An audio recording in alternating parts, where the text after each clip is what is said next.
Welcome to the latest episode of 5 on the Floor on the 5 Reasons Sports Network. Thanks for joining us on your favorite podcast app, on Apple Podcasts, on Android, Spotify, and the 5 Reasons YouTube channel. Also, make sure you subscribe to Off the Floor. We just did our first stage show there, took questions from our subscribers for more than an hour, something we're going to be doing regularly. You're not going to get this anywhere else. $2.99 per month. Link right here in the description. Check out Off the Floor. Also, check out the great sponsors of the 5 Reasons Sports Network. Includes our friends Michael, Robert, and their team at Water Cleanup of Florida. They are busy right now because everybody trusts them, and the flooding, we know what's happened with the hurricane recently. They actually headed up the coast a little bit to help folks, but they'll be back in this Tri-County area. Check them out at WCUFL.com. From the very first leak all the way through the process, this is your one-stop water and mold cleanup shop. Water Cleanup of Florida, WCUFL.com. If you've got the schmutz, they got the guts. And now, today's episode. Down the Biscayne. Yikes. 5 on the floor. Ride for my dogs. Where here's the thing. You can check the score. Hustle hard, couple scars. Wearing bubble frogs. Just like Butler said, you in trouble, y'all. Kept the floor playing. Got it all banned. Y'all seen the block. Stop with one hand. And Pat we trust. It's power, have the guts. We're here to bring the heat. Y'all can hang it up. Welcome to 5 on the Floor, a daily insider show on the Miami Heat and the NBA, featuring Ethan Skolnick, Greg Sylvander, and Alex Toledo, plus others from the 5 Reasons Sports Network. All right, welcome back to 5 on the Floor. Here's today's floor plan. I'm Ethan Skolnick. You can follow me at Ethan J. Skolnick at 5 Reasons Sports. I got Greg Sylvander. You can follow me at Greg Sylvander. Before we get to today's episode, we are going to applaud for ourselves. We made it through this entire offseason. I only think we missed 3 days since the team was eliminated in late April. So thanks to Brady, Alex, others at the 5 Reasons Sports Network who helped us get through. Greg and I, of course, did 10 episodes, 4 players each, the top 40 in Heat history. We can save those for a rainy day. Maybe by the time that you actually listen to those, Jaime Jaquez will have belonged on the list, or maybe somebody else from this current Heat team. But we do have a lot in the library here, and as people are turning back to basketball season, we hope that you check out other episodes that we've done. But we're going to do a pretty simple one today. We've done training camp battles. We've done something about, is Pat Riley really sick of Jimmy Butler? We've done plenty of Tyler Hero episodes. Alex and I just did, is Terry Rozier a transitional or long-term point guard for this team? But I just want to get to this question with Greg as we go forward here for the next 15 or 20 minutes. How many Heat seasons have opened without championship expectations?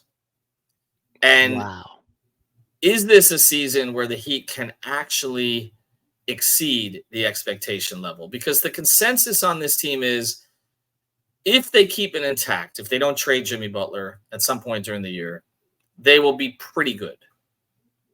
Pretty good. Like in that kind of, and Vegas sort of says the same thing, but it's kind of in that mid-40s range for wins, which in this Eastern Conference, which you've had Philadelphia and New York make major moves. You've had Milwaukee and Boston stay relatively the same. You have Orlando as a clear riser in the conference. Indiana, you have to give them some respect as a defending Eastern Conference championship participant. And also Cleveland, which is a team that has some talent, particularly in their starting lineup, that most people have this team kind of in that 7 or 8 area, which is a play-in area. And this is an organization that does not typically compete for something like a play-in spot.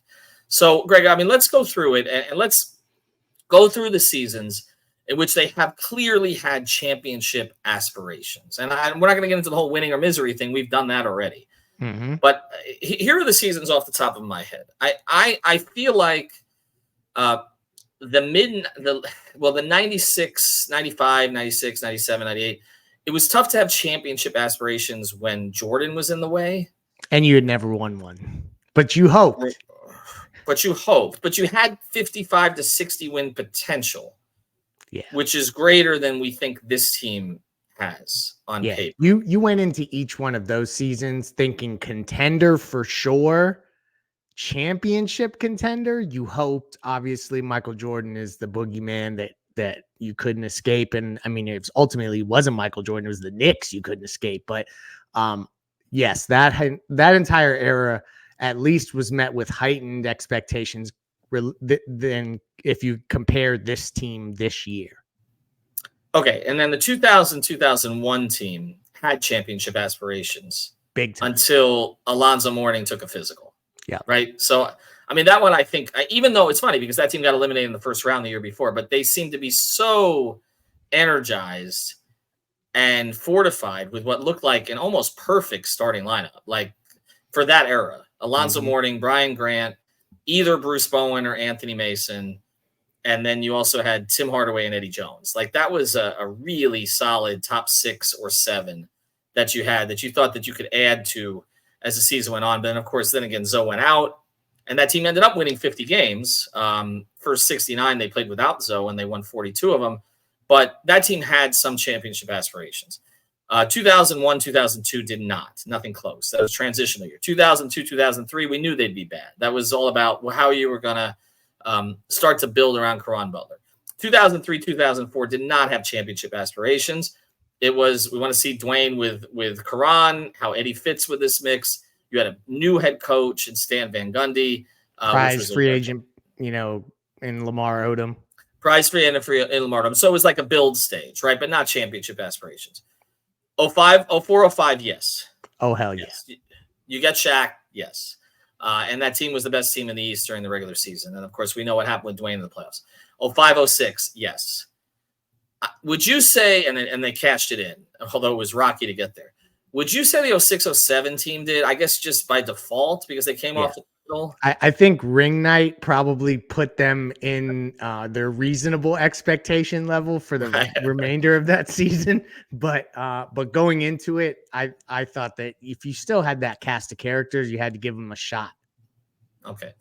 07, 08, there was no expectation, although there was not an expectation they were going to be a 15-win team. No. There was a belief, okay, maybe you could get these old guys and Shaq could get care. That's not what ended up happening. And, of course, they moved Shaq during the season. 08, 09, there were no expectations for that team. That team way exceeded. We're going to talk about teams that exceeded expectations. Rookie head coach and Eric Spoelstra, 37 years old at the time, I think. Dwayne coming off the injuries, although he was coming off the Redeem team. So it was like, okay, he's back, but we don't know how that manifests itself. They drafted Beasley and Chalmers. It felt fresher than what we'd seen, but no championship aspiration. Next season, no championship aspiration. Not 9-10. It was kind of like, okay, we've seen this team already. They made a few tweaks. They have a lot of guys in the last year of their contract. That was a very difficult year for Spo to manage, which people don't really talk about enough. Because, again, you had a lot of guys who could have been playing for themselves, but he actually did a nice job of at least getting them to the first round. But they didn't advance past that. All right. 2010-11, yes. Because when they didn't win a title, it ended up being a big deal, right? 2011-2012, yes. For sure. 2012-2013, yes. 2013-2014, yes, right? All 4 years. 14-15, no. No, but there was like a little bit of could Bosch, Wade, Dang, and that regroup compete for a run in the East. But I don't think that you couldn't go into that season level-headed with the same expectations you had with LeBron James there than when he was no longer there. No. Okay. 14-15, no. 15-16, I think they did. I think they had one of those teams' aspirations, right? Or expectations. Because Goran was settled and all the guys were there, yeah. And you thought you'd have a healthy Bosch, right? And you had Whiteside entering the last year of his contract. You had Dwayne on a 1-year, $20 million deal. And so you had a starting five that looked pretty damn good. And you drafted Winslow and Richardson. And coming out of camp, you felt pretty good about at least Winslow contributing right away. Richardson ended up exceeding expectations as a rookie as the 40th overall pick. And then he had a month where he was on fire from 3 after he came back from the G League. So, yes. 16-17, no. I don't think they expected to start 11-30, but Dwayne was gone and it was definitely a transition. 17-18, no. 18-19, no. That was just about sending Dwayne off. Those were some dark times until Dwayne came back. Right. And then even when Dwayne came back, it wasn't they didn't have championship aspirations. It no, was no, for sure. It's just the vibes were good. The vibes were good. Come see Dwayne before the end.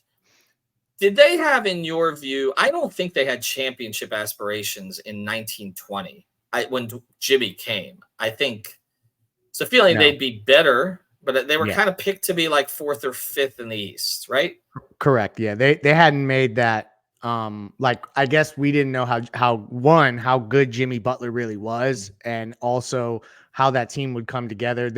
We were thought, I think Heat fans thought that they could be a playoff contender and a team that obviously could make noise, but like a team that would get to the finals. I don't think anybody was projecting that. And so I think that is maybe the first example to us of like a team that you didn't think was coming that actually showed up in a big way, and how you could apply it to this season. Where I think Heat fans get a little tripped up is as we continue to go through this, it's as they would say, even though we've kind of debunked this, there's a lot of people that think it's like the same group that's now still here. But continue. Sorry, I don't mean to derail us. No, you're right. No, you're right, because there's only 4 players that are still here from then, and that's Hero, Robinson, Butler, and Adebayo. That's from 1920. Now, in 2021, I feel like they had championship aspirations, but we kind of figured out pretty early in the season those were not legitimate. Like coming off of the bubble and as drained as they were, and they just didn't beat anybody that year. And I think we all thought this was going to careen to a stop in the first round, and it did, where they all ran out of gas, and they didn't really replace the guys they needed to replace properly. So it didn't. That was the Mo Harkless situation, and then and then it ended up being Ariza by the end of the year, and none of it turned out to be very good. The year after that, again, I don't think they necessarily did, or they did. 21, 22. I guess you got Lowry, right? So there was a feeling we're back up a little bit. No, I thought that season you went into the year thinking that you definitely had the ability to get out of the East if it took place. So championship expectations is a really, really heavy goal, but because Jimmy had willed them to a finals. And you had a lot of those same guys back, but then you thought Kyle Lowry was a big upgrade. He was the prized free agent that summer. He was a Jimmy Butler guy. Also, you thought maybe he would elevate Bam in certain ways. So I felt like, and PJ Tucker coming in, let's not forget that. Well, I feel like that was a really good group. And then they immediately launched that season, in the trajectory of a 1 seed. So then it just fortified how you felt about them. So I think that's one off season where Heat fans thought, okay, we're getting closer here. Right. And I do think that they exceeded expectations that year, at least with what they did with the regular season by getting the 1 seed. And then you look at the last 2 years where I think that they played below expectations in both cases. They salvaged the 1 season 2 years ago with what they did with the run to the finals, and last year they just couldn't salvage it. But I do think that they were real close. I think they were like half a win away from the win total in Vegas last year. So it's not like they were like way off on it, but it's just it didn't. Well, neither season felt fun during the regular season. We talked about it, and you can't say they exceeded expectations in either. All right, I'm doing this all so on the other side of this. We can get into what exceeding expectations would look like, because I think by our count here, they did exceed expectations in 1920. I think somewhat in 21-22. They did in 03-04, going way back. I think they did a little in 04-05. They had championship aspirations, but I don't think everybody thought it would gel quite as quickly as it did, because they didn't really have a chance to reshape that roster around Shaq at that point. And they got really strong performances from guys like Damon Jones, etc. I think 96, 97, they exceeded expectations, and that group came together faster, won 60 games, and all of that. So there have been seasons in Heat history, and I mentioned 08-09 was a definite exceeding of expectations. And then they've had some seasons where they have not hit expectations. I think 10-11 is fair to say they didn't hit them just because the expectations were outrageous. It was like in the 70s in terms of wins.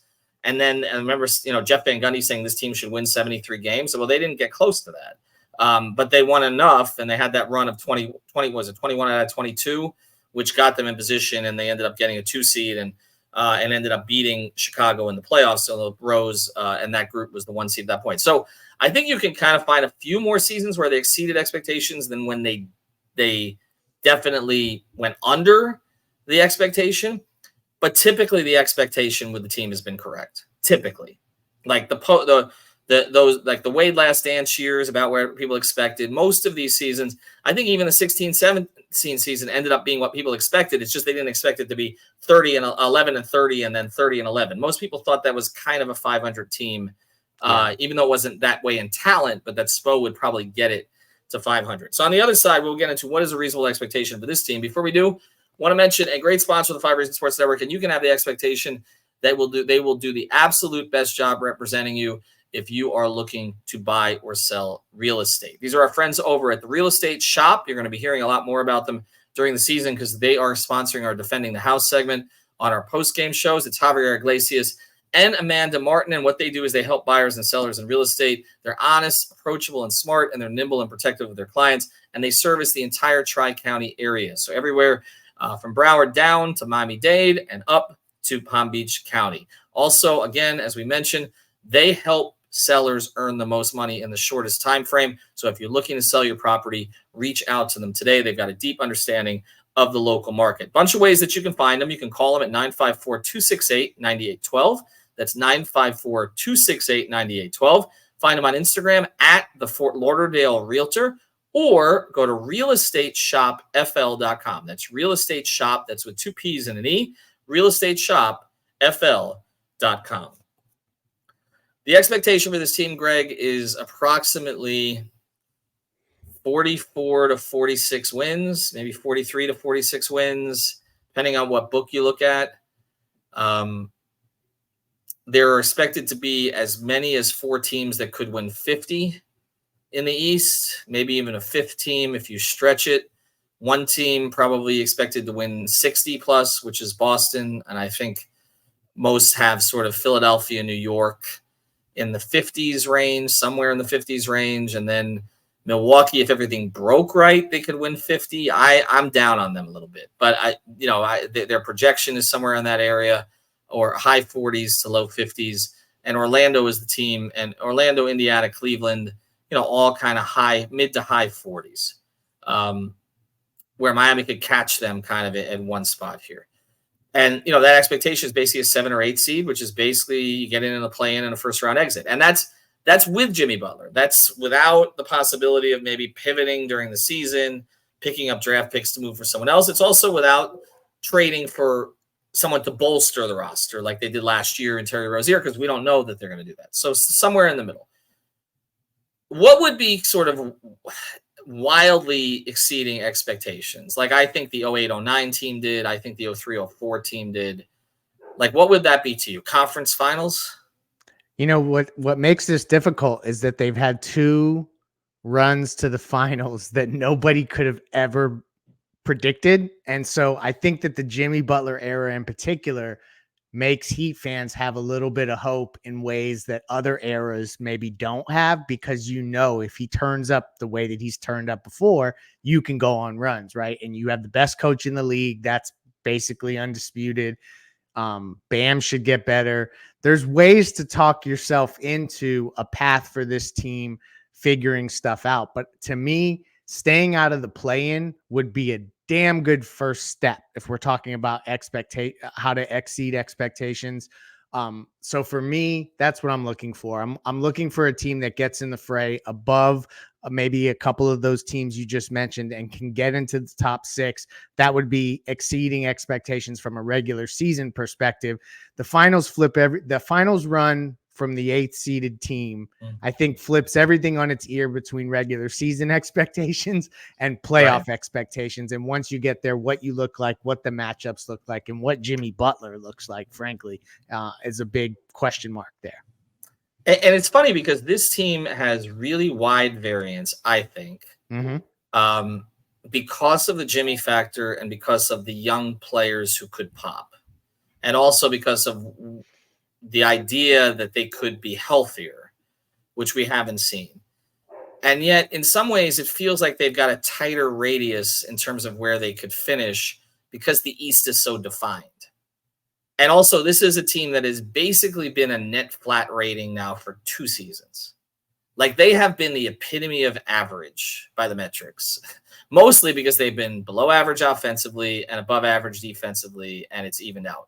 But they have basically been a flat line from that perspective, and they did not beat a lot of good teams last year. We talked about it. They were not good at home last year. So I do were feel only like a few games out of the 3 seed, so the parity which is crazy. Yeah, but they were only a few games out of 3 seed. But again, now we're assuming that those 3 teams at the top, in particular, Boston coming off a title, the Knicks adding Towns, having a full season of Anunoby. They don't have Hartenstein. Obviously, Randall was not a factor in their run in the second half last year. DiVincenzo played more of a role for them, honestly, last year in their success than Randall did. And they got to replace, some depth and some shooting.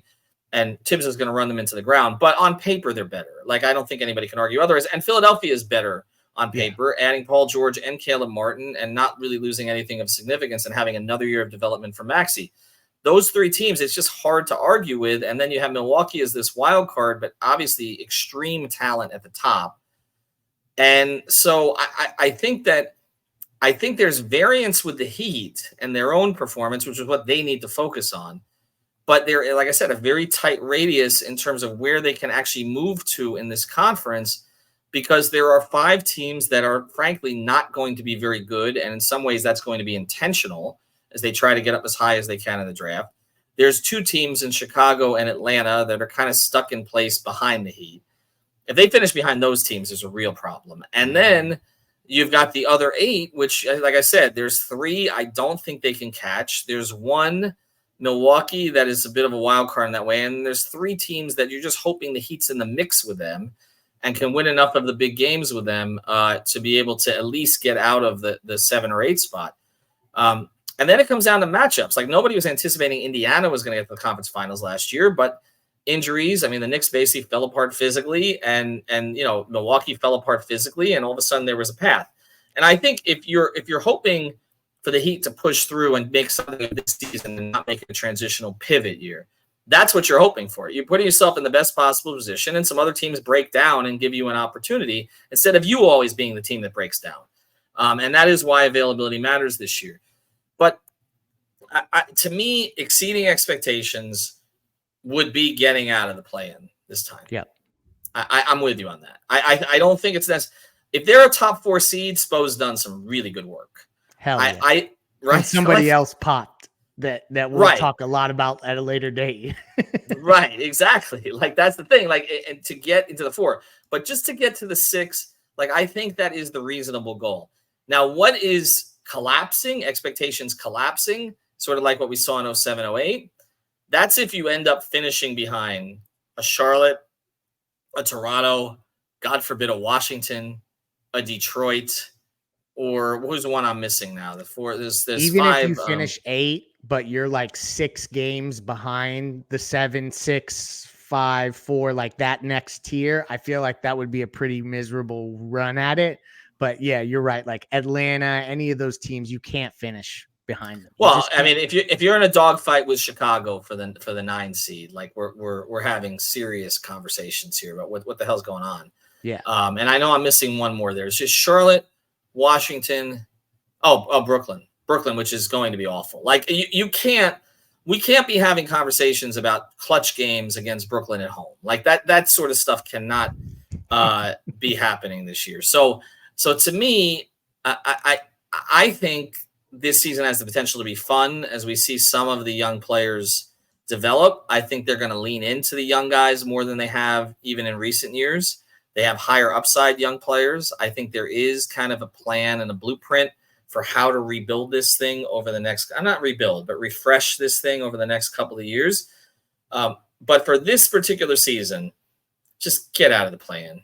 Just get out of the play-in. Like, it's like this organization does not belong in the play-in. Like, it's one thing not to have a championship aspiration. And I don't know if Spo at Media Day, and we'll have a full crew at Media Day, myself, Brady, Alex, also Kevin Rodriguez and Alejandro Villegas. Then I'll be in the Bahamas with Timothy B. And we're going to have more coverage than anybody else.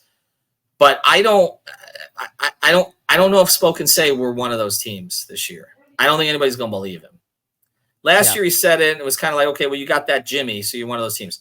They're going to have to prove they're one of those teams this year, but just don't be one of the other teams.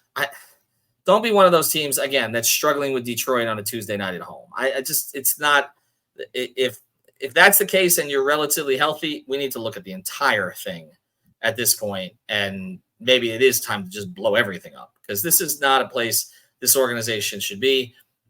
It's where the Dolphins usually are. It's not where the Heat should be. And the Heat have to put themselves back in a position where they're where the Panthers are, which is the Panthers are starting this season next week. And everybody's like, all right, they may not be the number 1 seed coming out of their conference. They may not win the President's Trophy, but they're going to be a top 4 seed. Nobody wants to see them in a series. Nobody wants to see them in a series. They're going to be a top 4 seed. They're going to have home ice at some point, probably at least in the first round or two. And they are just, you don't want to see Barkov and Tkachuk and all them and their championship experience. They're allowed to coast a little bit. We know what they've done. They know they can do it. And they have their GM has proven he can replace guys, depth pieces, find bargains, plug them in. He's re-signed the important core pieces, Barkov forever, Tkachuk, etc. The Heat, there's not that Panthers fan base. Bill Zito does something. Panthers fan base these days is like, okay, we get it. It'll work. The Heat fan base is not there right now. And they have a track record that shows that the fans should trust them, but there needs to be a little bit of proof here that some of these recent moves, whether it's training for Rozier, some of the other things that they've done, or holding on to Hero or whatever it was, that this is going to play out in a positive way. So my expectation for the season is I think it's going to be more fun in the regular season the past 2 years. I think we're going to have more to talk about with the young players. I think there's going to be more competition for rotation spots, which is always good for us. Get out of the damn play-in. Yeah, this is Amen. Get out of the damn play-in. All right, thanks to Greg. Appreciate it. We made it. We made it through the rain. Shout out to us one more time before the episode's over, because we had a hell of a summer covering this team every which way you can imagine. Like, that was something else. So shout out to us one more time. shout out to us. That's fine. We made it out of the play-in. Have a good day, everybody. Thank you for listening to the 5 on the Floor on the 5 Reasons Sports Network. After all, someone needs to listen to my dad.